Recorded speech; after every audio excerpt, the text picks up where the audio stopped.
palabras de los padres. Pero Néstor Espósito tiene novedades a manera de primicia de lo que hoy han declarado los policías. Ustedes recordarán que en algún momento, esto es increíble, en algún momento quedaron imputados los amigos de Lucas y hasta quedaron detenidos ellos, mientras los policías que habían hecho los disparos, uno de ellos fue el que hizo los disparos que mató a Lucas, habían quedado en libertad. Vamos cronológicamente, porque durante el fin de semana, ¿qué es lo que sucedió con los policías? Finalmente, Ariel, buenas tardes. El nuevo juez de la causa, Martín del Viso, dispuso a pedido del nuevo fiscal, Leonel Gómez Barbela, la detención de los policías imputados por el delito más grave que contempla el Código Penal, que es el de homicidio agravado por haber sido cometido por agentes de las fuerzas de seguridad. Esto tiene una pena en expectativa de prisión o reclusión perpetua, es la pena única por el delito imputado. En rigor, a este delito se le suman otros, el principal de ellos el encubrimiento por el que podría haber otros imputados además de estos tres policías. ¿Quiénes serían los otros? Otros agentes, otros policías. Que no estuvieron en el lugar, que no dispararon y que ayudaron a esa primera versión. Sí, básicamente el principal hecho de la imputación por el encubrimiento es el plantado del arma de juguete hallada en la parte posterior del vehículo. El dictamen del fiscal Gómez Barbela dice específicamente que esa arma ahí fue plantada. Claro. Es decir, que esa arma no estaba allí. Antes de ir a los datos, Néstor, escuchen bien lo que va a contar Néstor Espósito porque tiene las declaraciones de los policías. En un primer momento se habló de un tiroteo y lo único que encontraron luego en el auto en el que viajaba Lucas era un arma de juguete plantada encima. Con un detalle. A ver. En la primera acta que se realiza del episodio, esa acta que se realiza apenas horas después de que ocurrieran los disparos que luego causarían la muerte de Lucas González, esa arma de juguete no aparece. Aparece en una segunda acta, un segundo documento, hecho casi 10 horas después de ocurridos los hechos, sobre la noche de ese mismo día en que ocurrió esta tragedia. Bien, vamos ahora sí a los datos, vamos a la declaración. Esto sucedió hoy, involucró a todos los policías que estaban allí. A los tres policías, a Isasi, que era el jefe de la brigada, a Nievas, que era el que conducía el vehículo que estaba sin identificación, y a López. Nievas y López reconocen haber disparado sus armas, Nievas de frente al auto y López desde atrás. López dice: yo escuché detonaciones, pensé que mis compañeros estaban en peligro, por eso disparé. Entonces, en esa circunstancia hay dos de los tres que dicen, voluntariamente, porque ninguno respondió preguntas, que dispararon. En el caso de Isasi, que es el jefe de esta brigada, no reconoce, pero tampoco niega, porque nunca habló de disparos en el lugar. Es decir, como no le pudieron preguntar, no está claro si él también disparó o no. Vamos aquí, hasta por ítem, si se quiere, para dividir, para que quede mejor expresado, mejor explicado. Armamos esta placa para explicar el eje central de la declaración de los tres policías en lo que es coincidente. Los tres coinciden en que a ellos les despierta sospecha el movimiento de la Surán en que se desplazaban los cuatro jóvenes. Esta cuestión: el auto sale por la calle Luna.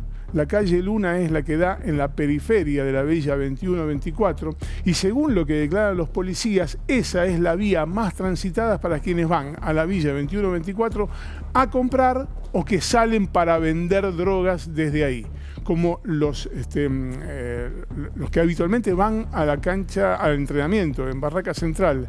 Salen por otra calle, que estos jóvenes salieran por Luna, les llamó la atención, no asociaron que podían haber sido gente que venía del entrenamiento de Barraca Central.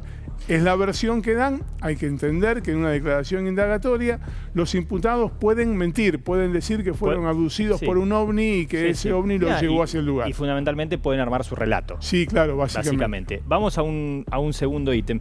El motivo, esto es la... ¿Por qué estaban allí los policías? Clave del relato. Lo que ellos explican es que estaban allí haciendo tareas de vigilancia en una propiedad que debía ser allanada horas posteriores u horas anteriores a que se produjera el suceso, que estaban en una causa que ellos identifican con número de expediente y dicen que estaban trabajando allí por orden de un fiscal penal contravencional y de faltas porteño, si un fiscal de la ciudad de Buenos Aires, estaban trabajando en el marco de esa causa judicial, por eso estaban en ese lugar. Con este relato lo que intentan desalentar es la idea de que estaban allí porque habían ido a comprar drogas. Bien. Tercer punto de la declaración de hoy mismo de los policías. Bien. La polémica. Esto es lo que genera la mayor controversia hasta ahora entre el descargo de los policías y el relato de las víctimas. Sí. Los policías dicen que ellos hicieron sonar en al menos 2 oportunidades las sirenas del auto,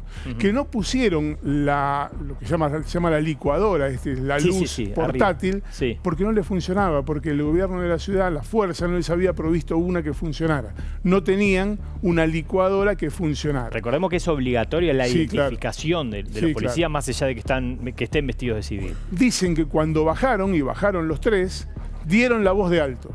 Que en reiteradas oportunidades a los gritos dieron la voz de alto. Y además dice que tenían los 3 colocados los chalecos identificatorios. Esto es lo que dicen los policías. Pero perdón, Néstor, entiendo, te pregunto, me la agarro con vos, no, el mensajero, estás contando simplemente qué es lo que dicen los policías. ¿La voz de alto a qué? ¿Qué es lo que estaban haciendo Lucas y los amigos para que ellos dieran una voz de alto? Bien, ¿te acordás que decíamos que cuando el auto sale por la calle Luna, ellos siguen al auto? Ven un primer momento en que se detiene ese vehículo, que es cuando se detiene en el kiosco y los chicos bajan a comprar un jugo. En ese momento ellos dicen que sospechan que esa era una parada para o comprar o vender drogas. Y que por eso hacen un seguimiento, y que cuando más adelante, después que terminan esta historia, el auto llega a una ochava donde parece detenerse para hacer un giro en ese momento les cruzan el auto, bajan del vehículo de la brigada y les dan la voz de alto. Esto es lo que dicen ellos, y dicen que en ese momento habían hecho previamente sonar la sirena, que dieron la voz de alto y que además tenían puestos los chalecos identificatorios de la policía de la ciudad. Muy diferente al testimonio de los amigos de Lucas. Hoy declararon los 3 sobrevivientes a Lucas que estaban en la misma escena. Los 3 dijeron exactamente lo contrario, que no hubo sirenas, que no hubo voz de alto y que ninguno de los 3 tenía los chalecos para identificarse. Último punto. Último punto. Estamos hablando de la agresión que justifica, y aquí se va a basar, si bien todavía no está esgrimido, buena parte de la estrategia de la defensa. Que es cuando Lucas y los amigos salen, supuestamente, según los policías, embistieron a 1 o 2 efectivos. Le pisan el pie a uno, le pegan al otro y chocan al auto de la brigada. Esto es lo que ellos entienden como la agresión ilegítima, y ahí es cuando sacan las armas y disparan. Esto es lo que dicen para justificar un exceso de la legítima defensa o del cumplimiento del deber. ¿Sabes qué es esto? Chocobar. Esto es lo que figura en la condena, en los fundamentos de la condena al policía Luis Chocobar.